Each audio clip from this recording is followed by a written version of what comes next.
Hello and welcome back to my channel. Video शुरू करने से पहले वीडियो को लाइक और हमारे इस चैनल को सब्सक्राइब जरूर करें। कहानी की शुरुआत होती है हाई स्कूल से। मैलरी नाम की एक स्टूडेंट गलती से 3 पॉपुलर लड़कियों से टकरा जाती है। उनकी लीडर ननीता है। ननीता मैलरी पर इल्ज़ाम लगाती है कि उसने कुछ दिन पहले टीचर को रिपोर्ट किया था कि वो किसी और स्टूडेंट को बुली कर रही थी। मैलरी समझाने की कोशिश करती है कि उसने जानबूझकर किसी को रिपोर्ट नहीं किया, उसने सिर्फ टीचर के सवाल का सीधा जवाब दिया था। लेकिन ननीता नहीं सुनती। वो अपने दोस्तों और टीचर के सामने शर्मिंदा महसूस करती है। अब वो बदला लेना चाहती है। मैलरी वहाँ से बचने के लिए भागती है।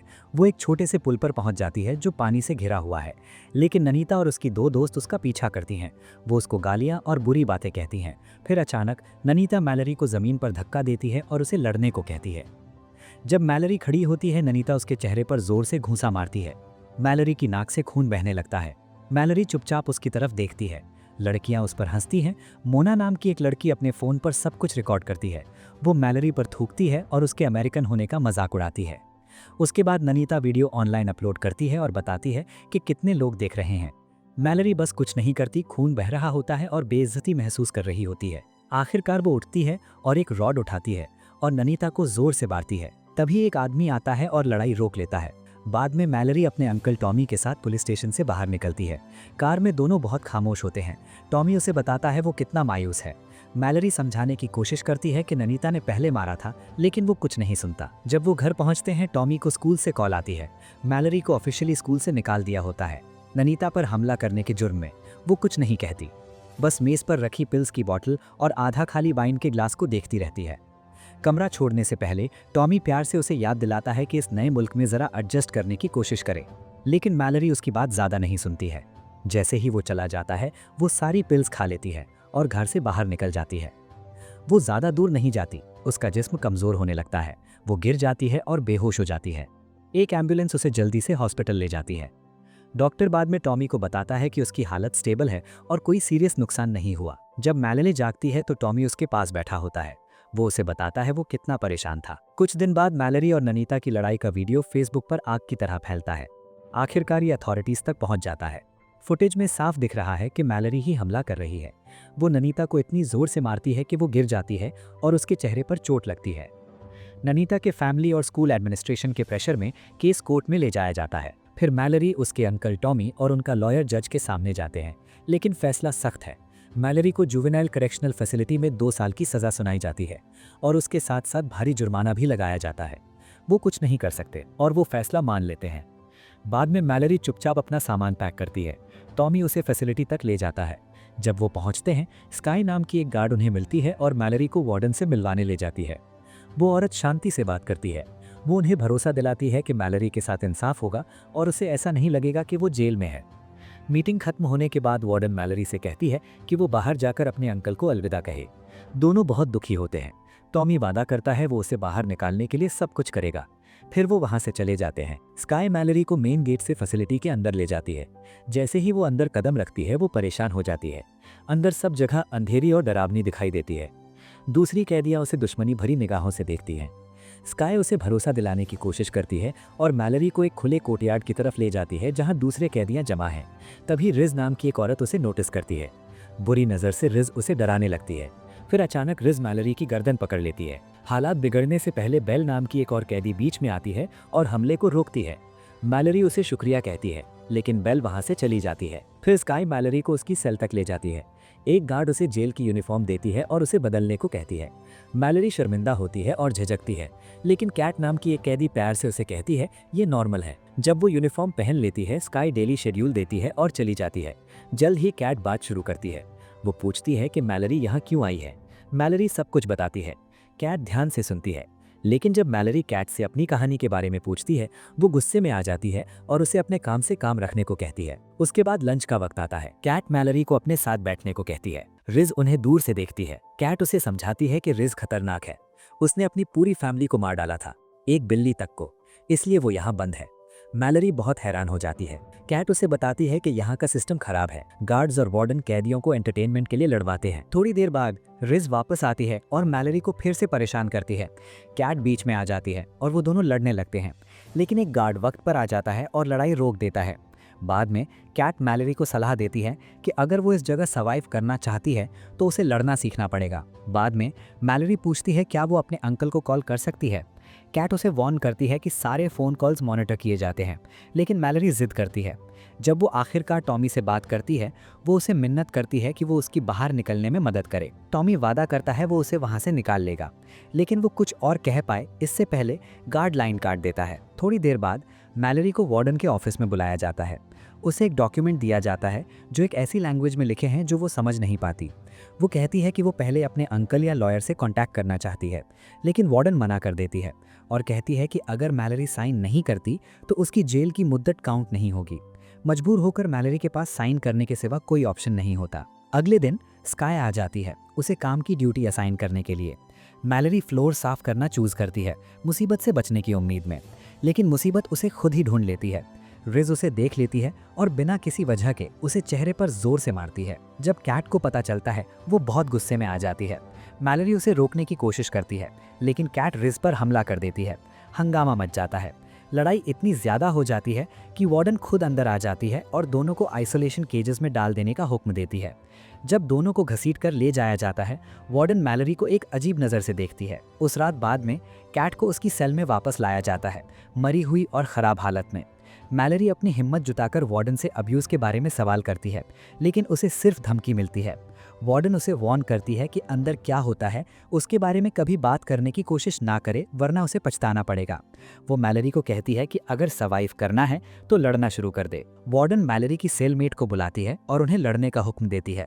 मैलरी को कुछ समझ नहीं आता। वो रिएक्ट कर पाए इससे पहले एक घूसा उसके चेहरे पर लगता है। वार्डन ठंडे दिल से देखती है और उसे कहती है कि खुद को मजबूत करे।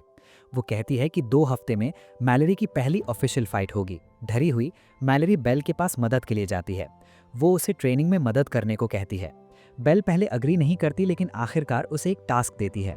मैलरी को 2 डंबल 60 सेकंड्स तक पकड़ने हैं। मैलरी कोशिश करती है, लेकिन उसके हाथ कांपते हैं। वो बीच में ही डंबल्स गिरा देती है।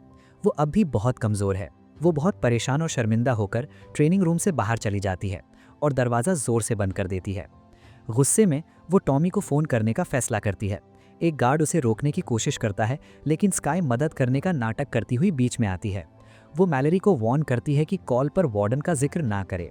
मैलरी आखिरकार टॉमी तक पहुंच जाती है, लेकिन स्काई के सामने वो ज़्यादा कुछ नहीं कह पाती। टॉमी उसे बताता है कि उसे मिलने की इजाज़त नहीं मिली। मैलरी ने कोई डॉक्यूमेंट साइन किया है जिससे विजिटेशन राइट्स कैंसिल हो गए हैं। पता चलता है कि वार्डन ने जो फोर्सफुली डॉक्यूमेंट साइन करवाया था वो यही डॉक्यूमेंट्स थे। वो टॉमी को समझाना चाहती है, लेकिन उससे पहले स्काई कॉल कट करती है, उसका हाथ पकड़ती है और उसे बेसमेंट की तरफ घसीट कर ले जाती है। थोड़ी देर बाद वार्डन नीचे आती है और मैलरी को बताती है कि वो जानते हैं उसका बाप एक अमीर आदमी है, लेकिन क्योंकि उसने उनकी मांगी हुई रैंसम देने से इनकार कर दिया है, मैलरी को सज़ा भुगतनी पड़ेगी। मैलरी मिन्नत करती है और वादा करती है वो पैसे लाने का तरीका ढूंढ लेगी, लेकिन वार्डन को फ़र्क नहीं पड़ता। गार्ड्स उसे बहुत मारते हैं। जब सब खत्म होता है, वार्डन बिना किसी पछतावे के उसे देखती है और कहती है ये सिर्फ पहला सबक है। टूटी हुई मैलरी बहुत तंग आ जाती है।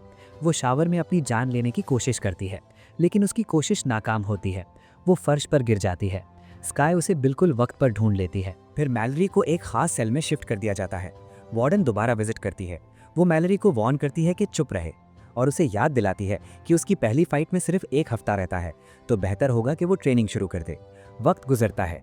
कैट उसकी तैयारी में मदद करने लगती है। दोनों लंबे घंटे साथ गुजारते हैं।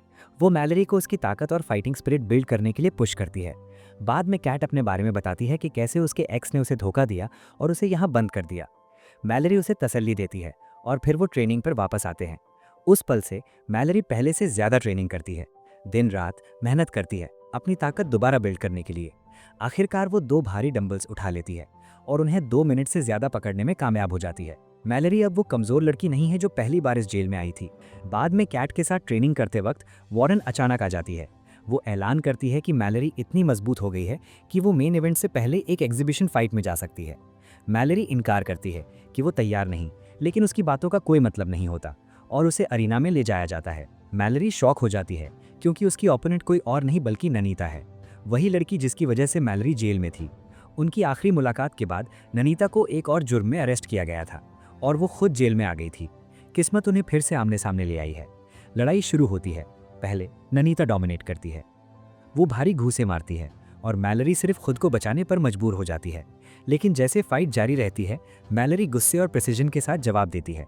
वो खेल पलट देती है और ननीता को इतना मारती है कि वो मुश्किल से होश में होती है। अपनी सीट से वार्डन एक अजीब खुशी के साथ देखती है। उसके पीछे एक गार्ड इस खतरनाक फाइट का हर पल रिकॉर्ड कर रहा होता है। अगले दिन मैलरी को वार्डन के ऑफिस में बुलाया जाता है। वो औरत एक अजीब सी मुस्कान के साथ उसे मिलती है। वो मैलरी को जीत पर मुबारकबाद देती है और कहती है कि मैलरी की फाइट का वीडियो वायरल हो गया है, जिसकी वजह से वो जेल के सीक्रेट स्पेक्टेटर्स के बीच में सेंसेशन बन गई है। फिर वो बताती है कि टॉमी ने किसी को पैसे देकर मिलने की परमिशन ले ली है, लेकिन वार्डन उसे वार्निंग देती है कि अगर मैलरी ने अपने अंकल को अंदर का सच बताने की हिम्मत की तो टॉमी को मार दिया जाएगा। वार्डन फिर उसे एक चॉइस देती है। टॉमी या तो मैलरी की आज़ादी खरीद सकता है या फिर उसे रिस्क के खिलाफ एक डेथ मैच में लड़ना होगा, जहां सिर्फ एक ही जिंदा बाहर निकलेगी। बिना सोचे मैलरी दूसरा ऑप्शन चूज करती है। जब वो टॉमी से दोबारा मिलती है, वो हैरान हो जाता है। उसका चेहरा निशानों से भरा होता है, उसकी आंखें भी खाली लगती हैं। वो पूछने की कोशिश करता है कि अंदर क्या हुआ है, लेकिन मैलरी चुप रहती है क्योंकि स्काई बिल्कुल उसके पीछे होती है और हर हरकत देख रही होती है। टॉमी बहुत परेशान हो जाता है और उसे अपने बाप तक पहुंचने को कहता है। अब वही एक पावरफुल आदमी है कि उसे बाहर निकाल सके। मैलरी आइडिया रिजेक्ट कर देती है और गुस्से में कहती है कि वो उस आदमी से कोई बात नहीं करेगी जिसने उसे छोड़ दिया था। फिर कमरे से बाहर निकल जाती है। कुछ दिन बाद ट्रेनिंग सेशन के दौरान वार्डन अचानक आ जाती है और मैलरी की ट्रेनिंग प्रिविलेजेस बिना किसी वजह से कैंसिल कर देती है। लेकिन मैलरी अपने सेल के अंदर कैट के साथ सीक्रेटली बहुत मेहनत से प्रैक्टिस करती रहती है। कैट उसे बताती है कि वार्डन नहीं चाहती कि वो जीते। रिस्क के खिलाफ फाइट उसे मारने के लिए बनाई गई है। दूसरी तरफ जेल के एक और हिस्से में वार्डन रिस्क के वर्कआउट के दौरान उससे मिलने जाती है। वो एक गार्ड को रिस्क के जिस्म में परफॉर्मेंस इन्हांसिंग ड्रग इंजेक्ट करने का हुक्म देती है। फिर वो झुककर उसे कहती है अगर वो रिंग में मैलरी को मार देती है तो उसे आज़ादी मिल जाएगी। जैसे फाइट का दिन करीब आता है, बेल मैलरी को एक तरफ ले जाती है। वो उसे बताती है कि सर्वाइव करने का अकेला तरीका ताकत नहीं बल्कि विल पावर है। लेकिन हालात और भी बिगड़ जाते हैं। लंच के दौरान गार्ड्स जानबूझकर मैलरी को खाना लेने से रोकते हैं। वो कैट को भी अपना खाना शेयर करने से मना करते हैं। उस रात मैलरी अपनी अंधेरी सेल में अकेली बैठती है। उसका भूख से बुरा हाल होता है। जब एक चूहा गुजरता है तो वो उसे बेचैनी से उसे देखती है। फिर भी आखिर में मैलरी चूहे को पकड़ लेती है और खा लेती है, बस इतनी ताकत पाने के लिए कि वो लड़ सके। आखिरकार फाइट की रात आ जाती है। वार्डन दोनों अपोनेंट्स के सामने खड़ी होती है। उसकी आवाज़ अंडरग्राउंड अरीना में गूंजती है। वो ऐलान करती है कि सिर्फ एक ही जिंदा निकलेगी। रिंग के इर्द गिर्द कैट, बेल, कुछ और कैदियां और एक कैमरा पकड़े हुआ गार्ड खामोशी से खड़े हैं, जंग शुरू होने का इंतजार करते हुए। फिर फाइट जोर से शुरू होती है। मैलरी और रिज बेरहमी से टकराती हैं, ऐसे घूंसे मारती हैं जो ज़मीन हिलाते हैं। हर पंच, हर हिट गुस्से से भरा होता है क्योंकि ये फाइट सर्वाइवल के लिए होती है। एक लंबी मारपीट के बाद मैलरी आखिरकार रिज को फर्श पर गिरा देती है। भीड़ खामोश हो जाती है। वार्डन आगे बढ़ती है उसे ख़त्म करने का हुक्म देती हुई। मैलरी झिझकती है, वो मना कर देती है। वार्डन उसे उकसाने की कोशिश करती है और मैलरी को एक छुरी देती है। मैलरी मान जाती है। वो रिस्क को ज़मीन से उठाती है, छुरी उठाती है जैसे उसको ख़त्म करने वाली हो, लेकिन अचानक वो घूम जाती है और वार्डन की तरफ झपट पड़ती है। वो वार्डन को पकड़ लेती है और छुरी उसके गले पर दबाती है। गार्ड जम जाते हैं। मैलरी अपनी पकड़ मजबूत करती है, उन्हें वार्न करती है कि कोई हरकत ना करें। मैलरी उन्हें अपने हथियार गिराने का हुक्म देती है। कैट भी एक उठाती है और साथ मिलकर वो एग्जिट की तरफ बढ़ती हैं। वो वार्डन को अपनी शील्ड के तौर पर इस्तेमाल करती हैं। गार्ड्स पीछे हट जाते हैं जब कैट उन पर गन तानती है। बाहर निकलते ही कैट वार्डन की कार की चाबियां पकड़ती है और कार लाने के लिए भागती है। मैलरी वार्डन के खून बह रहे जिस्म को रिज और दूसरी कैदियों के हाथों में छोड़ देती है। कैदी वार्डन पर हमला कर देती हैं, उसे मारती हैं और वो अपनी जान की भीख मांगती हैं। कुछ ही पलों बाद कैट तेज़ी से कार लेकर आती है। मैलरी अंदर कूद जाती है, खून से लथपथ लेकिन मजबूत। वो कैट को बताती है कि उनकी मंजिल यूनाइटेड स्टेट्स एम्बेसी है। और इसी के साथ कहानी यहाँ पर ख़त्म हो जाती है। अगर आपको भी ये कहानी पसंद आई हो तो इस वीडियो को लाइक कर दें और ऐसी मज़ीद वीडियोज़ देखने के लिए हमारे इस चैनल को सब्सक्राइब ज़रूर करें।